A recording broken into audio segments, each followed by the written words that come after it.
തിരുനാമത്തിന് മഹത്വം ഉണ്ടാകട്ടെ. ഒരു വാക്യം അപ്പോസ്തല പ്രവർത്തികൾ 1-ാം അധ്യായം 9 മുതൽ 11 വരെയുള്ള വാക്യങ്ങൾ നമുക്ക് വായിച്ചു കേൾക്കാം.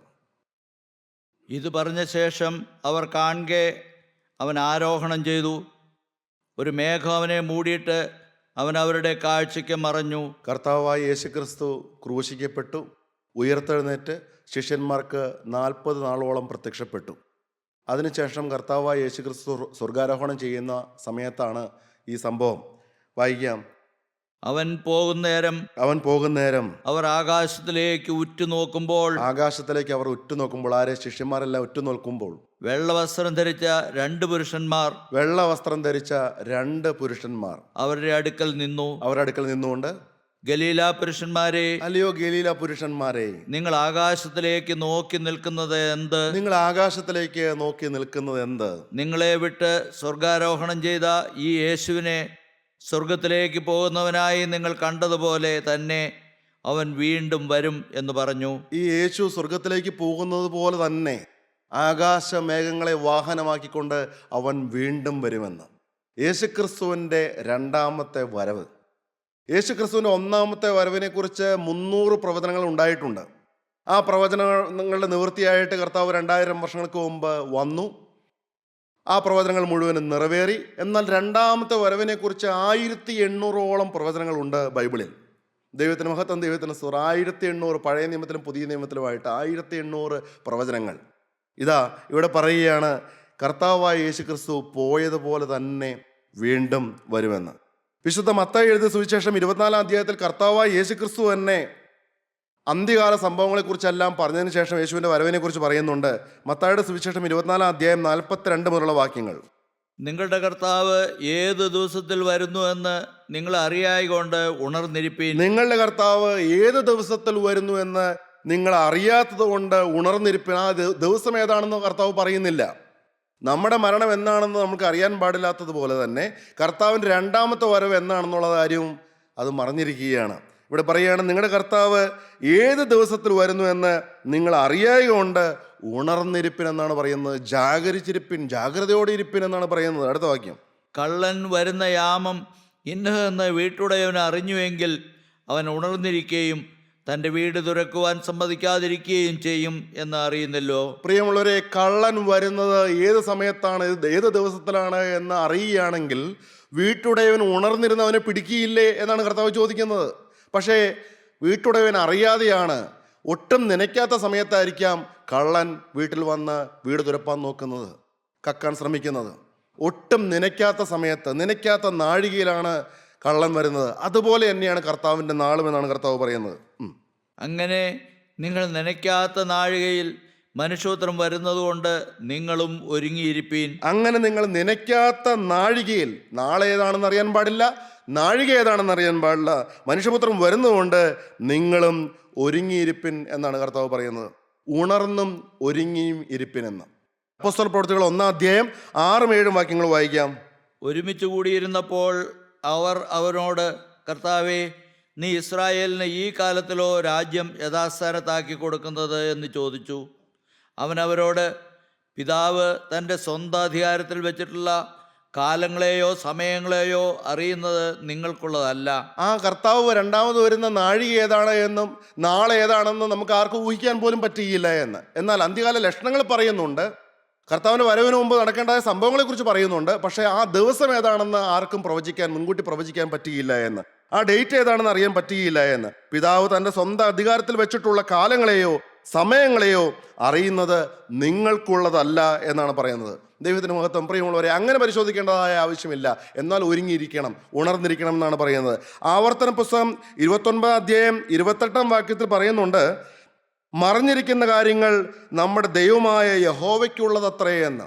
മറച്ചു വെച്ചിരിക്കുന്ന കാര്യങ്ങൾ, മറഞ്ഞിരിക്കുന്ന കാര്യങ്ങൾ നാം ആരായേണ്ടതില്ല, അത് യഹോവയ്ക്കുള്ളവ എത്രയെന്നാണ് പറയുന്നത്. വെളിപ്പെട്ടിരിക്കുന്നവയോ നാം ഈ ന്യായപ്രമാണത്തിൻ്റെ സകല വചനങ്ങളും അനുസരിച്ച് നടക്കേണ്ടതിന് എന്നേക്കും നമുക്കും നമ്മുടെ മക്കൾക്കുമുള്ളവയാകുന്നു എന്ന്. മറഞ്ഞിരിക്കുന്ന കാര്യങ്ങൾ, വെളിപ്പെട്ടിരിക്കുന്ന കാര്യങ്ങൾ നമ്മൾക്ക് കർത്താവിൻ്റെ വചനം അനുസരിക്കാൻ വേണ്ടിയിട്ട് നമുക്ക് വെളിപ്പെട്ട കാര്യങ്ങളാണ്. എന്നാൽ മറഞ്ഞിരിക്കുന്ന കാര്യങ്ങൾ അത് പിതാവിന് മാത്രമേ അറിയുള്ളൂ എന്ന് കർത്താവായ യേശുക്രിസ്തു പറയുന്നുണ്ട്. കർത്താവിൻ്റെ രണ്ടാമത്തെ വരവിനെ കുറിച്ച് പുത്രൻ തമ്പുരാൻ പോലും അറിയുന്നില്ല എന്ന് 24 അധ്യായം, മത്തായിയുടെ സുവിശേഷം 24 അധ്യായം 36 മുതലുള്ള വാക്യങ്ങൾ വായിക്കുമ്പോൾ അവിടെ കാണാൻ കഴിയും. ആ നാളും നാഴികയും സംബന്ധിച്ചോ എൻ്റെ പിതാവ് മാത്രമല്ലാതെ ആരും, സ്വർഗത്തിലെ ദൂതന്മാരും പുത്രനും കൂടെ അറിയുന്നില്ല എന്ന്. പ്രിയമുള്ളവരെ, അതുകൊണ്ട് എന്ത് വേണം? ഒരുങ്ങിയിരിക്കണം. നാളെ ഏതാണെന്ന് അറിയുകയാണെങ്കിൽ, നാഴിക ഏതാണെന്ന് അറിയുകയാണെങ്കിൽ പ്രിയമുള്ളവരെ, പലരുടെ ഒരുക്കം ശരിയാവുകയില്ല, അതിൽ ആത്മാർത്ഥത ഉണ്ടാകുകയില്ല. അതുകൊണ്ട് എപ്പോൾ കർത്താവ് രണ്ടാമത് വന്നാലും വിശുദ്ധന്മാരോടൊപ്പം എടുക്കപ്പെടുവാൻ വേണ്ടിയിട്ട് ഒരുങ്ങിയിരിക്കണമെന്നാണ് കർത്താവ് പറയുന്നത്. ഞാൻ പറഞ്ഞല്ലോ, 300ഓളം പ്രവചനങ്ങൾ കർത്താവിൻ്റെ ഒന്നാമത്തെ വരവിനെ കുറിച്ച് ഉണ്ടായിരുന്നു എന്ന്. ഏത് അവിശ്വാസിക്കും വിശ്വസിക്കാൻ തക്കവണ്ണം കർത്താവ് ജനിക്കുന്നേക്ക് 750 വർഷങ്ങൾക്ക് മുമ്പ്, 1000 വർഷങ്ങൾക്ക് മുമ്പ്, 2000 വർഷങ്ങൾക്ക് മുമ്പ് എല്ലാം പ്രവചനങ്ങളുണ്ട്. പ്രിയമുള്ളവരെ, ഉൽപ്പത്തി പുസ്തകത്തിൽ തന്നെ പറയുന്നുണ്ട്, ആദിമ മനുഷ്യൻ വീണുപോയപ്പോൾ, അനുസരണക്കേട് വന്നപ്പോൾ, ദൈവത്തിൻ്റെ വചനത്തോട് അനുസരണക്കേട് കാണിച്ച് പാപം ചെയ്തപ്പോൾ അവിടെ അതിനൊരു പരിഹാരവും ദൈവം വരുത്തുന്നുണ്ട്. ദൈവത്തിന് മഹത്വം.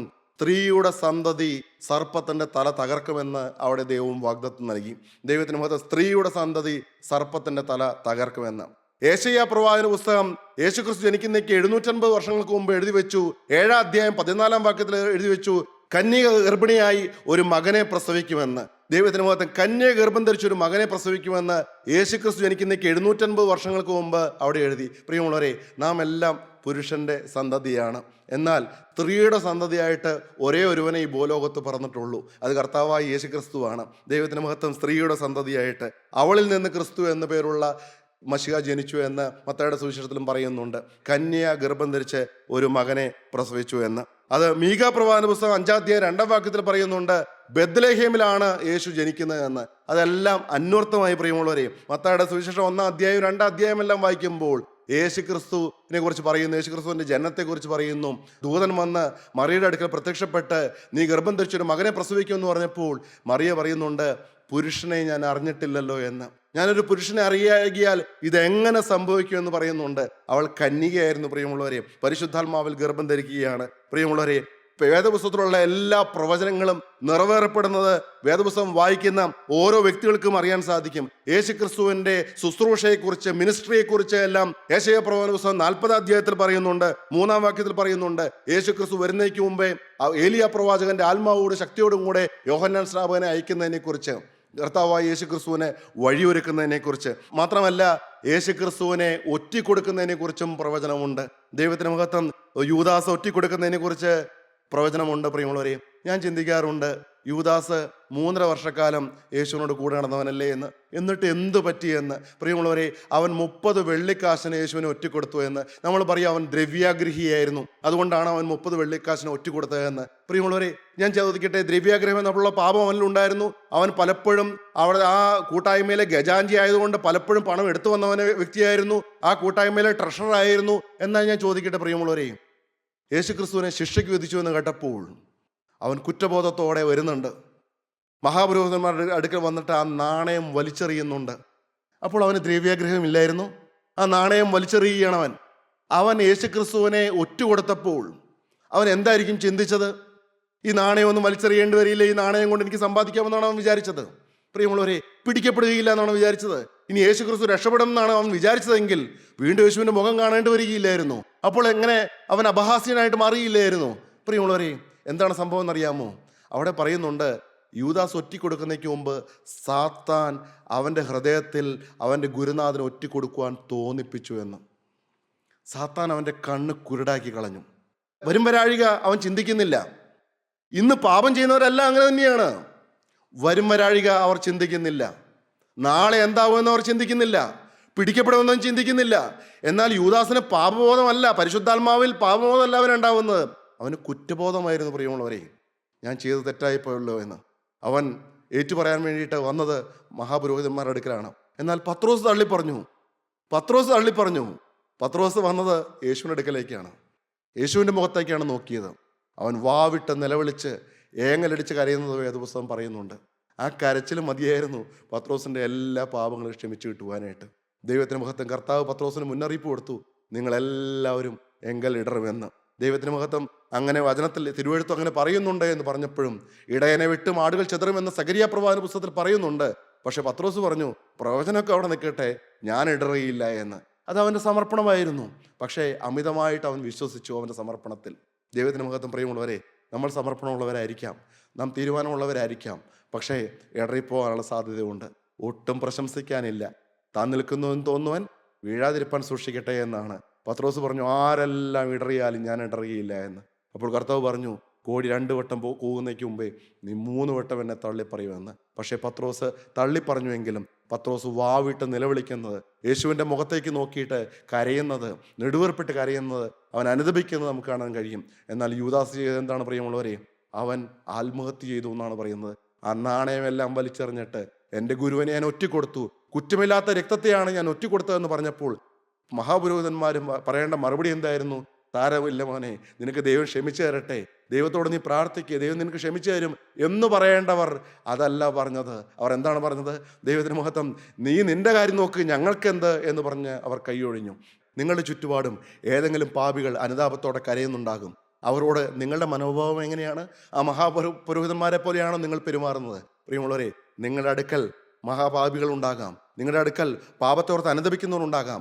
അവർക്ക് തിരിച്ചറിവില്ലാതെ ആയിരിക്കും അവർ പാപം ചെയ്യുന്നത്. നിങ്ങൾ അവരുടെ അടുക്കൽ ചെന്ന് യേശുവിൻ്റെ വചനം പറയണം. പാപമോചനം തരുന്ന ക്രിസ്തുവിനെ നിങ്ങൾ പ്രസംഗിക്കണം. ഹല്ലേലൂയ്യ. പാപം ക്ഷമിച്ചു തരുന്ന യേശുവിനെ നിങ്ങൾ പ്രഘോഷിക്കണം.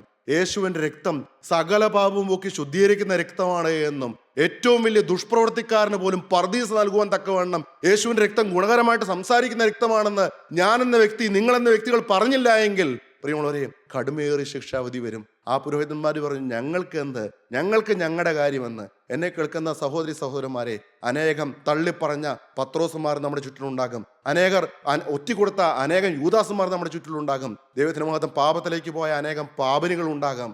സക്കായിനെ പോലെ അനുദപിക്കുന്ന അനേക ചുങ്കക്കാരുണ്ടാകും. അവരുടെ അടുക്കൽ ചെന്ന് ഈ പാപമോചനം തരുന്നവനായ യേശുവിനെ കുറിച്ചും യേശുവിൻ്റെ തിരുരക്തത്തെക്കുറിച്ചും നിങ്ങൾ പറഞ്ഞു ബോധ്യപ്പെടുത്തണം. പ്രിയമുള്ളവരെയും, യൂദാസ് പറഞ്ഞു, ഞാൻ കുറ്റമില്ലാത്ത രക്തത്തെ ഒറ്റുകൊടുത്തു എന്ന് പറഞ്ഞപ്പോൾ ഞങ്ങൾക്ക് എന്ത് എന്ന് പറഞ്ഞു. അവൻ കെട്ടിഞ്ഞാന്ന് ചത്തു. ഞാൻ ഓർക്കാറുണ്ട്, അല്ലയോ യൂദാസേ, 3.5 വർഷക്കാലം മുമ്പ് നീ വീട്ടിൽ നിന്ന് ഇറങ്ങിയപ്പോൾ നിന്റെ കുടുംബാംഗങ്ങൾ ചോദിച്ചു, നീ എങ്ങോട്ടാണ് പോകുന്നത്? ഞാൻ മശിഹായുടെ പിന്നാലെയാണ് പോകുന്നത്. നീ 3.5 വർഷക്കാലം വേല ചെയ്തതല്ലേ, നിനക്ക് എന്തുമാത്രം ഇത്രയും വലിയ ശിക്ഷ വരാനുള്ള കാരണം എന്താണ്? കാരണം മറ്റൊന്നുമല്ല, 3.5 വർഷക്കാലം ദൈവപുത്രനെ നേരിട്ട് കണ്ടവനാണ്. ദൈവപുത്രന്റെ മാറ്റമില്ലാത്ത വചനം തിരുവായി മൊഴിഞ്ഞ് സംസാരിച്ചപ്പോൾ ആ വായിൽ നിന്നുള്ള വചനം കേട്ടതാണ്. യേശു ചെയ്ത അടയാളങ്ങളും അത്ഭുതങ്ങളും കണ്ടതാണ് യൂദാസ്. യേശുവിന്റെ പരശുശ്രൂഷയുടെ കാലത്ത് അനേകം പാപികൾ പാപത്തെ ഓർത്ത് കരഞ്ഞതും, കല്ലേറിനാൽ പിടിക്കപ്പെട്ടതായ പാപിനികൾ ജീവൻ പ്രാപിച്ചതെല്ലാം, യേശുവിനെ നോക്കി രക്ഷ പ്രാപിച്ചതെല്ലാം യൂദാസ് കണ്ടതാണ്. അനേക രോഗികൾ സൗഖ്യമാകുന്നതും, അനേക അന്ധന്മാർ കാഴ്ച പ്രാപിക്കുന്നതും, അനേക കുരുടന്മാർ അകക്കണ്ണ് അടഞ്ഞുപോയവർ, ഹൃദയം കുരുടായി പോയവർ, അനേകം അകക്കണ്ണ് തുറന്നു കിട്ടുന്നതും കാഴ്ച പ്രാപിക്കുന്നതും യൂദാസ് കണ്ടതാണ്. പ്രിയമുള്ളവരെ, എത്രയോ അടയാളങ്ങൾ, എത്രയോ അത്ഭുതങ്ങൾ, അനേകർ മാനസാന്തരപ്പെടുന്നത് കണ്ടതാണ്. ഏറ്റവും ഹീനമായ പാപികൾ പോലും അനുദപിക്കുന്നത് യൂദാസ് കണ്ടതാണ്. അതുകൊണ്ടാണ് ഇത്ര കടുമയേറിയ ശിക്ഷാവിധി യൂദാസിന് വന്നത്. പ്രിയമുള്ളവരെയും, നാമും ഈ സത്യം തിരിച്ചറിഞ്ഞവരാണ്. നാമും രക്ഷയുടെ വചനം കേട്ടവരാണ്. ഇന്നും പരദൂഷണം പറയുന്നവർ, ഇന്നും വാവിഷ്ഠാണം പറയുന്ന കൂട്ടായ്മക്കാർ ശ്രദ്ധിക്കണം. ദൈവത്തിന് മഹത്വം. ഞാൻ മറ്റുള്ളവരെ കുറിച്ച് പറയുമ്പോൾ, വിധിക്കുമ്പോൾ ദൈവം എന്നെ നോക്കിക്കൊണ്ട് നിൽക്കുകയാണെന്നുള്ള ചിന്ത നമുക്ക് ഓരോരുത്തർക്കും വേണ്ടതാണ്. പ്രിയമുള്ളവരെ, നിങ്ങൾക്ക് ക്രിസ്തുവിന്റെ മനസ്സുണ്ടോ? യേശുവിനെ പോലെ ക്ഷമിക്കുന്ന മനസ്സുണ്ടോ? ഉപദ്രവിക്കുന്നവർക്ക് വേണ്ടി പ്രാർത്ഥിക്കുന്ന മനസ്സുണ്ടോ? സമാധാനം ഉണ്ടാക്കുന്നവരാണോ സമാധാനം നശിപ്പിക്കുന്നവരാണോ നിങ്ങൾ? ദൈവത്തിന് മഹത്വം, ദൈവത്തിന് സ്തോത്രം. ഇന്നും അനേകരെ ഇടർച്ച ഉണ്ടാക്കുന്നവരുണ്ട്. അതേ പ്രിയമുള്ളവരെ, കർത്താവിനെ അറിയുന്നവർ എന്ന് പറയുന്നവർ പോലും, കർത്താവിൻ്റെ വചനം കേട്ട് അനുദപിച്ചവർ പോലും ഇന്ന് അനേകർക്ക് ഇടർച്ചയാണ്. നിങ്ങൾ ഈ സുവിശേഷം ലോകമെമ്പാടും എത്തിക്കണം. ദൈവത്തിന് മഹത്വം, ദൈവത്തിന് സ്തോത്രം. കർത്താവിൻ്റെ 1ാമത്തെ വരവെങ്കിൽ ഒറ്റിക്കെടുക്കുമെന്നുള്ള പ്രവചനം ഉണ്ടായിരുന്നു. ദുഷ്പ്രവർത്തിക്കാരുടെ മധ്യത്തിലാണ് ക്രൂശിക്കപ്പെട്ടത്. ദൈവത്തിന് മഹത്വം. അതിക്രമക്കാരുടെ കൂടെ അവൻ എണ്ണപ്പെട്ടു എന്ന് ഇതെല്ലാം എഴുതി വെച്ചിരിക്കുകയാണ്. ഇതെല്ലാം അന്നത്തെ റബ്ബിമാരെല്ലാം വായിച്ചതാണ്. മഹാപുരോഹിതന്മാരും ശാസ്ത്രിമാരും പരീശന്മാരെല്ലാം വായിച്ചതാണ്. പിന്നെ ഇതെല്ലാം സംഭവിച്ചിട്ട് അവരുടെ കണ്ണടഞ്ഞു പോയത് എന്ത്? പ്രിയമുള്ളവരെ, ജീവിതത്തിൽ പാപമുണ്ടെങ്കിൽ ദൈവിക മർമ്മങ്ങൾ നമുക്ക് വെളിപ്പെട്ട് കിട്ടുകയില്ല. ജീവിതത്തിൽ പാപമുണ്ടെങ്കിൽ കർത്താവ് സംസാരിക്കുന്ന ശബ്ദം നമ്മൾ കേൾക്കുകയില്ല. ജീവിതത്തിൽ ഏതെങ്കിലും തരത്തിലുള്ള അഹങ്കാരമോ അസൂയയോ പരദൂഷണമോ അശുദ്ധിയോ അലസതയോ ഉണ്ടെങ്കിൽ കർത്താവിൻ്റെ സാന്നിധ്യം നമുക്ക് ലഭിക്കുകയില്ല. കർത്താവിൻ്റെ 1ാമത്തെ വരവ് അന്നത്തെ ജനം തിരിച്ചറിഞ്ഞില്ല.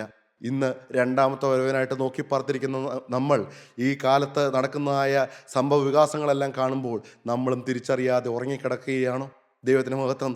അവൻ്റെ വരവ് ഏറ്റവും ആസന്നമായിരിക്കുകയാണ്. കർത്താവിൻ്റെ നാളും നാഴികയും ഏറ്റവും അടുത്ത് വന്നിരിക്കുകയാണ്. തെസ്സലോനിക്കർക്ക് എഴുതിയ 1ാമത്തെ ലേഖനം 4-ാം അധ്യായം വായിക്കാം.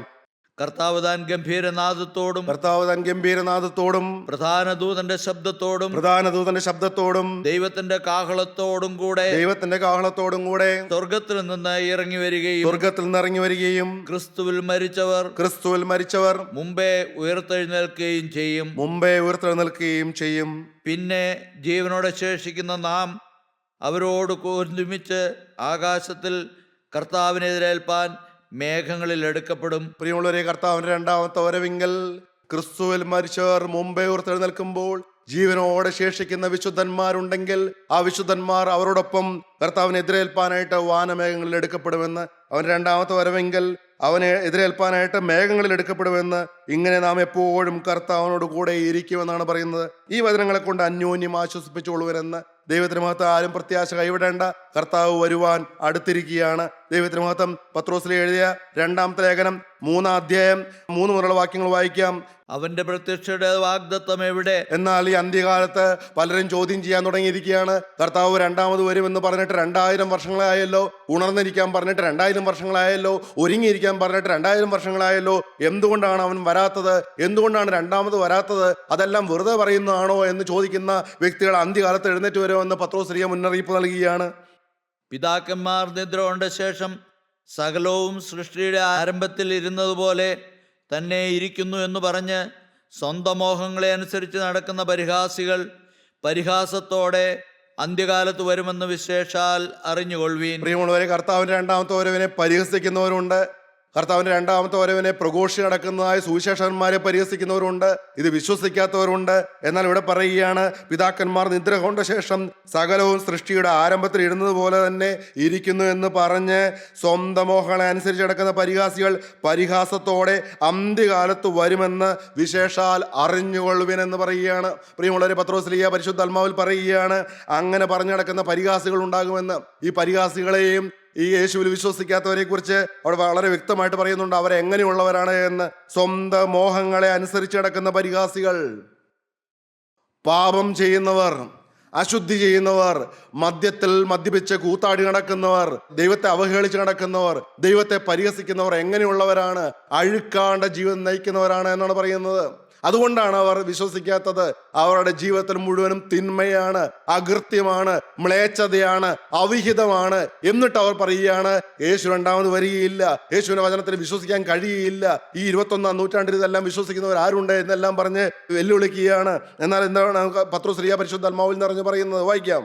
ആകാശവും വെള്ളത്തിൽ നിന്നും വെള്ളത്താൽ ഉളവായ ഭൂമിയും പണ്ട് ദൈവത്തിന്റെ വചനത്താൽ ഉണ്ടായി. ദൈവത്തിന്റെ മഹത്വം. ഈ ഭൂമി എങ്ങനെ ഉണ്ടായി എന്നാണ് പറയുന്നത്. ആകാശം എങ്ങനെ ഉണ്ടായി എന്നാണ് പറയുന്നത്. ഇതെല്ലാം പൊട്ടിത്തെറിയിലൂടെ ഉണ്ടായതല്ല, ഇതെല്ലാം തനിയെ ഉണ്ടായതല്ല, ഇതിനൊരു സൃഷ്ടാവ് ഉണ്ടായെന്നാണ് പറയുന്നത്.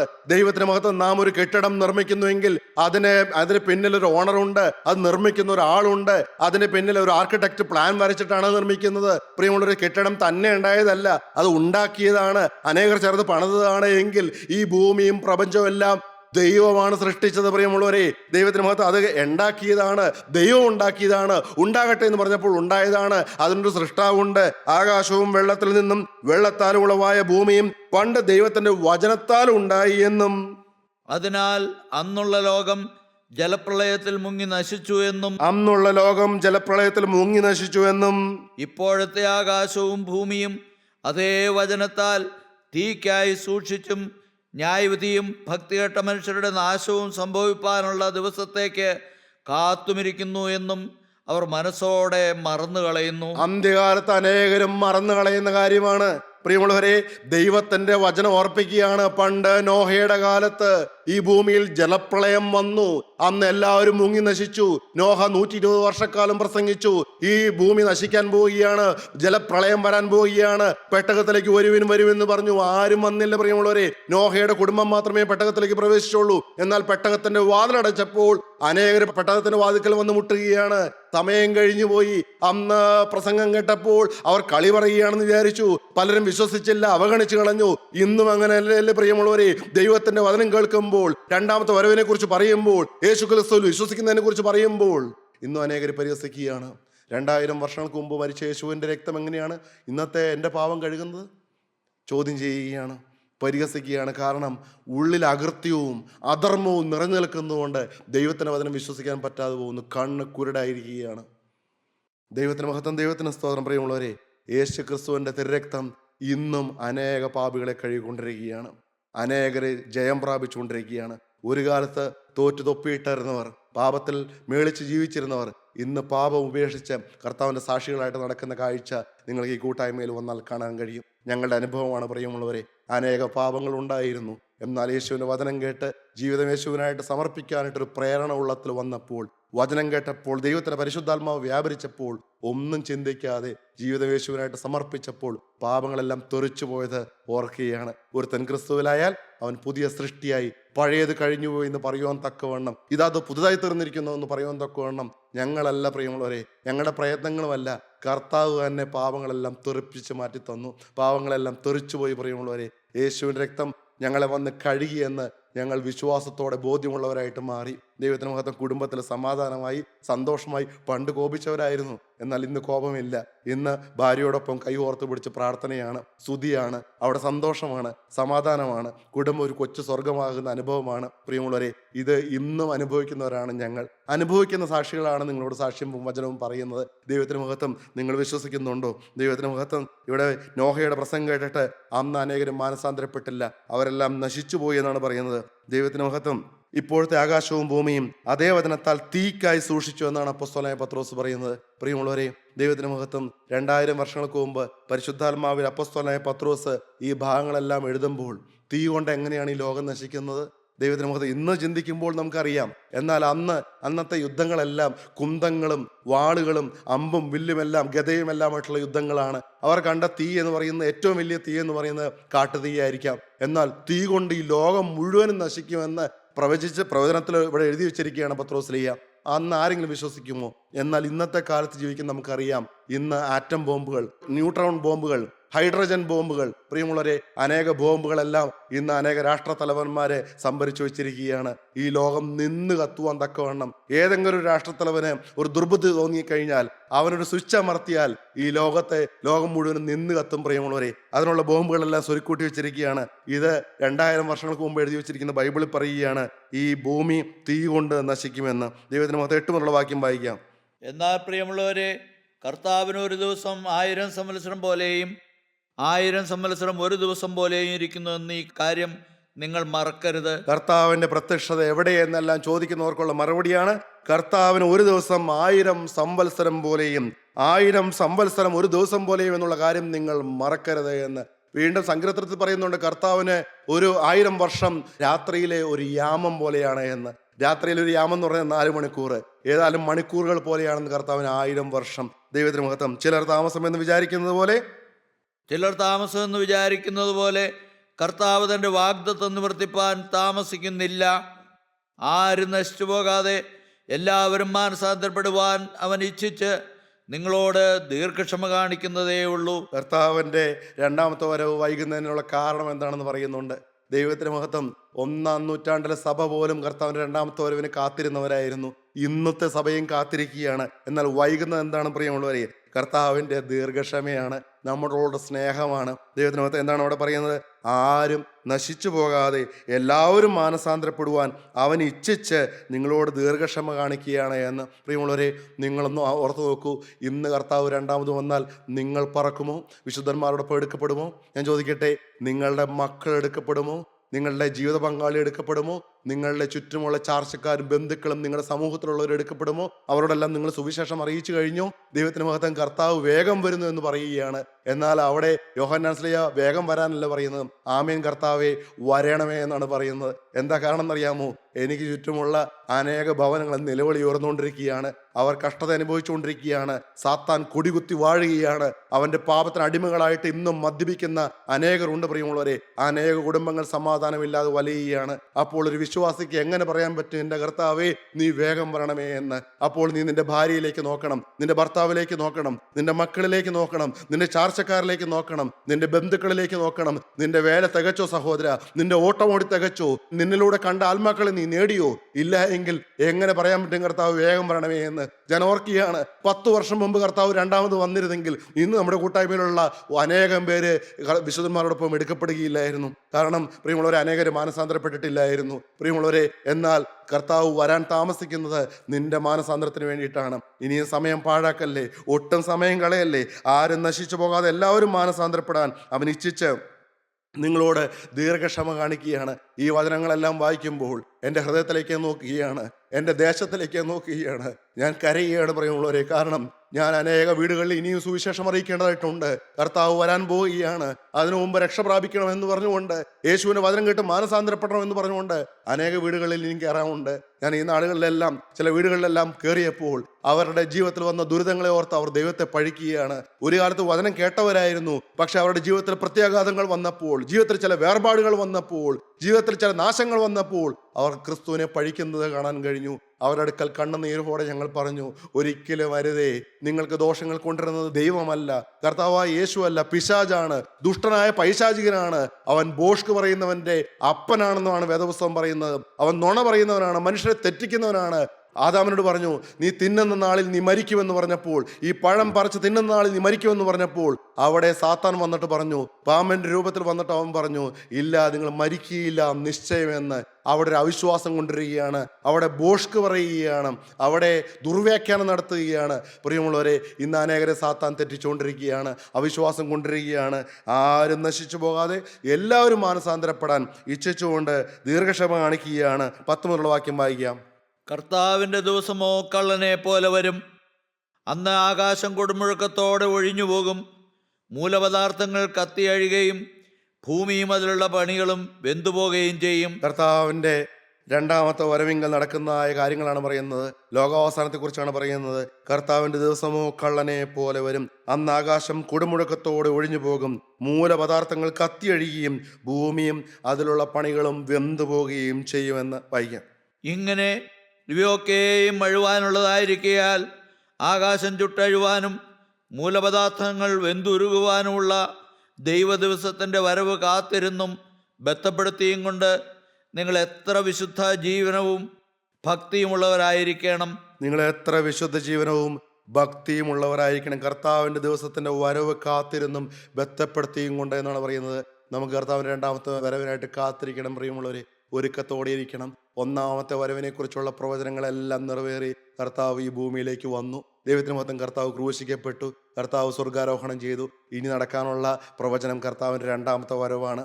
1800 പ്രവചനങ്ങളാണ് പ്രവചിച്ചിരിക്കുന്നത്. കർത്താവിൻ്റെ രണ്ടാമത്തെ വരവ് ഏറ്റവും ആസന്നമായിരിക്കുകയാണ്. പഴയ നിയമ പ്രവാചകന്മാരെ, ദാനിയേൽ പ്രവാചകനും സഖരിയ പ്രവാചകനെല്ലാം, യെശയ്യാ പ്രവാചകനെല്ലാം യേശുവിൻ്റെ ഒന്നാമത്തെ വരവും രണ്ടാമത്തെ വരവും ഒരുമിച്ചാണ് പ്രവചിച്ചു വെച്ചിരിക്കുന്നത്. ആ പ്രവചനങ്ങളെല്ലാം ഒന്നാമത്തെ വരവും രണ്ടാമത്തെ വരവും ഒരുമിച്ചാണ് അവർ പറഞ്ഞിരിക്കുന്നത്. ദാനിയേൽ പ്രവാചകൻ പറയുന്നൊരു ഭാഗമുണ്ട്, ഒന്നാമത്തെ വരവിനെ കുറിച്ച് പറയുന്നൊരു ഭാഗമാണ്, അഭിഷിക്തൻ ഛേദിക്കപ്പെടും, അവന് ആരും ഇല്ലെന്ന് വരുമെന്ന്. 9-ാം അധ്യായം 26-ാം വാക്യത്തിലാണ്. ഞാൻ ആ വാക്യം വായിച്ചപ്പോൾ ഞാൻ സങ്കടപ്പെട്ടു. എന്താണ് അവിടെ പറയുന്നത്? കർത്താവായ യേശുവിനെ കുറിച്ചാണ് പറയുന്നത്. അഭിഷിക്തൻ ഛേദിക്കപ്പെടും, ക്രൂശിക്കപ്പെടുന്നതിനെ കുറിച്ചാണ് പറയുന്നത്. അടുത്ത വാക്യമാണ് വേദനാജനകമായ വാക്യം, അവന് ആരും ഇല്ലെന്ന് വരുമെന്നാണ് പറയുന്നത്. ദൈവത്തിന് മഹത്വം. അതിനെക്കുറിച്ച് കർത്താവായ യേശു ക്രിസ്തു തന്നെ യോഹന്നാൻ്റെ സുവിശേഷം 16-ാം അധ്യായം 32-ാം വാക്യത്തിൽ പറയുന്നുണ്ട്, ഓരോരുത്തൻ താൻ്റെ സ്വന്തത്തിലേക്ക് പോകുമെന്ന്, എന്നെ ഏകനായി വിടുകയും ചെയ്യുന്ന നാഴിക വരുമെന്ന്. ആ പ്രവചനം നിറവേറുകയാണ്. ഓരോരുത്തൻ താൻ്റെ സ്വന്തത്തിലേക്ക് പോവുകയും എന്നെ ഏകനായി വിടുകയും ചെയ്യുന്ന നാഴിക വരുന്നു എന്ന്. പ്രിയമുള്ളവരെ, നമുക്ക് ക്രൂശിലേക്ക് നോക്കാം.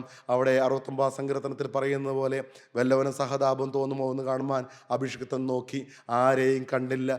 ആശ്വസിപ്പിക്കുന്നവരുണ്ടോ എന്ന് കാണുവാൻ ചുറ്റും നോക്കി, ആരെയും കണ്ടില്ല എന്ന് സങ്കടത്തോടെ പറഞ്ഞിരിക്കുകയാണ്. ക്രൂശിക്കപ്പെട്ടവനായ യേശു എല്ലാവരാലും ത്യജിക്കപ്പെട്ടവനായിട്ട്, വ്യസനപാത്രമായിട്ട്, 2 ദുഷ്പ്രവർത്തിക്കാരുടെ നടുവിൽ നിന്ന് ഏറ്റുകൊണ്ട് കിടന്നപ്പോൾ ആരെങ്കിലും ആശ്വസിപ്പിക്കുന്നവരുണ്ടോ എന്ന് നോക്കിയെന്ന്, വല്ലവരും സഹതാപം തോന്നുമോ എന്ന് നോക്കിയെന്ന്.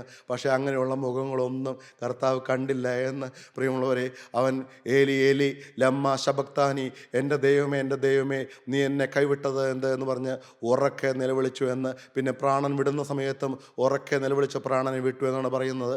ഈ വാക്യങ്ങളെല്ലാം വായിക്കുമ്പോൾ, അല്ലയോ വിശ്വാസി, നിനക്കൊന്നും തോന്നുന്നില്ലേ? നമുക്ക് നമ്മുടെ കണ്ണുകൾ അടയ്ക്കാം, തലകളെ വണക്കാം. അരുമനായകനായ യേശുവിൻ്റെ ശരീരം ഛിന്ന ഭിന്നമായത് നിനക്ക് വേണ്ടിയിട്ടാണെന്ന് നീ അറിയുന്നുവെങ്കിൽ, കർത്താവായ യേശു ക്രിസ്തു രക്തം ചിന്തിയത് നിനക്ക് വേണ്ടിയിട്ടാണെന്ന് നീ അറിയുന്നുവെങ്കിൽ, നീ ഇപ്പോൾ സഹതപിച്ചുകൊണ്ട് അവൻ്റെ കുരിശിൻ ചോട്ടിലേക്ക് വരണം. ആശ്വസിപ്പിക്കാൻ വേണ്ടിയിട്ട് നിനക്ക് അവൻ്റെ കുരിശിൻ ചോട്ടിലേക്ക് ചെല്ലാമോ? കർത്താവേ, ഞാൻ ഒരാൾ ഈ തലമുറയിൽ നിന്നുകൊള്ളാം. വ്യഭിചാരവും ദോഷമുള്ള തലമുറയാണ്, അഴുക്കാടുന്ന തലമുറയാണ്. എന്നാൽ അനേകം പേരില്ല കർത്താവേ. എന്നാൽ ഞാനൊരാൾ നിൻ്റെ വിശുദ്ധനായിട്ട് നിൽക്കും.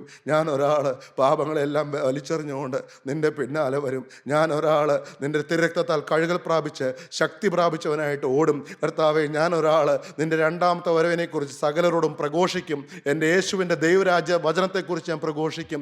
യേശുവിനെക്കുറിച്ച് ഞാൻ പ്രഘോഷിക്കും. പാപമോചിക്കുന്ന കുഞ്ഞാടിനെക്കുറിച്ച് ഞാൻ അനേകരോട് പ്രഘോഷിക്കും. കർത്താവെ, അതിനുള്ള കൃപ ഞങ്ങൾക്ക് തരണമേ. ഞങ്ങളിപ്പോൾ പ്രാർത്ഥിക്കുകയാണ്, ഞങ്ങളിപ്പോൾ അനുദപിക്കുകയാണ്. കർത്താവെ, നിൻ്റെ രക്തം ഞങ്ങളുടെ തലമേൽ തളിച്ച് ഞങ്ങൾക്ക് പാപമോചനം തരണമേ എന്ന്. ഞങ്ങൾ നിന്നെ ദുഷിച്ചവരാണ്, ഞങ്ങൾ നിന്നെ നിന്ദിച്ചവരാണ്, ഞങ്ങൾ നിന്നെ പരിഹസിച്ചവരാണ്, ഞങ്ങൾ അനേക പാപത്തിൻ്റെ അടിമകളാണ്. എന്നാൽ ഇപ്പോൾ കുരിശിൻ ചുവട്ടിലേക്ക്, പാപമോചനം ഒഴുകി വരുന്നതായ രക്ഷകൻ്റെ കുരിശിൻ ചുവട്ടിലേക്ക് ഞങ്ങൾ ഈ സമയം വരികയാണ്. നിന്റെ വിലയേറിയ രക്തം കൊണ്ട് ഞങ്ങളെ കഴുകണമേ. ഹല്ലേലൂയ. സകല പാപവും മോചിച്ചിരുന്ന അതിരക്തം കൊണ്ട് ഞങ്ങളെ കഴുകി വിശ്വാസത്തിൽ സമ്പന്നരാക്കി ഞങ്ങളെ തീർക്കണമേ. കർത്താവേ, ഞങ്ങളാരും തെറ്റിപ്പോകാതെ ഇടറിപ്പോകാതെ അന്ത്യത്തോളം നിന്റെ രണ്ടാമത്തെ വരങ്ങുമെങ്കിൽ വിശുദ്ധന്മാരോടൊപ്പം എടുക്കപ്പെടുവാൻ തക്കവണ്ണം, അതല്ല ഞങ്ങളുടെ മരണമാണ് ആദ്യം സംഭവിക്കുന്നതെങ്കിൽ, കർത്താവ് വിശുദ്ധിയിൽ തികച്ചുകൊണ്ട്, വിശുദ്ധിയെ തികച്ചുകൊണ്ട്, ഓട്ടം തികച്ചുകൊണ്ട്, വേല തികച്ചുകൊണ്ട് കടന്നു പോകുവാൻ കർത്താവെ ഞങ്ങൾ കൃപ തരണമേ. കർത്താവെ, നിന്റെ രാജ്യത്ത് ഞങ്ങളുടെ കണ്ണുകൾ തുറക്കപ്പെടണം. നിന്റെ പൊന്നുമുഖം ഞങ്ങൾക്ക് കാണണം. ഞങ്ങൾക്ക് വേണ്ടി അറക്കപ്പെട്ട കുഞ്ഞാടിനെ ഞങ്ങൾക്ക് കാണണം. ഞങ്ങൾക്ക് വേണ്ടി കുരിശ് ചുമന്നവനെ ഞങ്ങൾക്ക് കാണണം. ഞങ്ങൾക്ക് വേണ്ടി യാതന അനുഭവിച്ചവനെ ഞങ്ങൾക്ക് കാണണം. ഞങ്ങൾക്ക് നിന്റെ പൊന്നുപാദം മുത്തണം. അത് മാത്രം മതിയപ്പ. ഹല്ലേലൂയ. ഞങ്ങളിപ്പോൾ പ്രാർത്ഥിക്കട്ടെ. സ്നേഹവാനായ ദൈവമേ, വാഴ്ത്തപ്പെട്ട കർത്താവേ, ഇന്ന് ഈ സമയം ഞങ്ങൾ അങ്ങ് സ്തുതിക്കുന്നു, സ്തോത്രം ചെയ്യുന്നു. രക്ഷക, നിന്നെ ഇത്രയും കാലം സ്നേഹിക്കാതെ ഈ ലോകത്തിൻ്റെയും പാപത്തിൻ്റെയും പിന്നാലെ ഞങ്ങൾ നടന്നവരാണ്. കർത്താവേ, ഉള്ളിൽ കയ്പുമായിട്ട് വിദ്വേഷമായിട്ട് നടന്നവരാണ്. എന്നാൽ എല്ലാം ഞങ്ങൾ ഉപേക്ഷിക്കുകയാണ്. എല്ലാ പാപങ്ങളും ഞങ്ങൾ ഉപേക്ഷിക്കുകയാണ്. ഞങ്ങൾ കർത്താവിനെ പ്രസാദിപ്പിക്കണം. ഞങ്ങൾക്ക് വേണ്ടി ക്രൂശിൽ മരിച്ചവനെ, ഇന്നു മുതൽ ഞങ്ങൾ നിനക്കായിട്ട് ജീവിച്ചു കൊള്ളാം. അന്ത്യത്തോളം ഞങ്ങളെ കാക്കണമേ. ജീവസത്ത് ഞങ്ങളുടെ പേരെഴുതി ചേർക്കണമേ. സകലതും ഞങ്ങൾക്കായി ജീവൻ വെച്ച യേശുവിൻ്റെ നാമത്തിൽ ചോദിക്കുന്നു. കൃപയുടെ കെട്ടുത്തരം തരുമാറാകണമേ. ആമേൻ.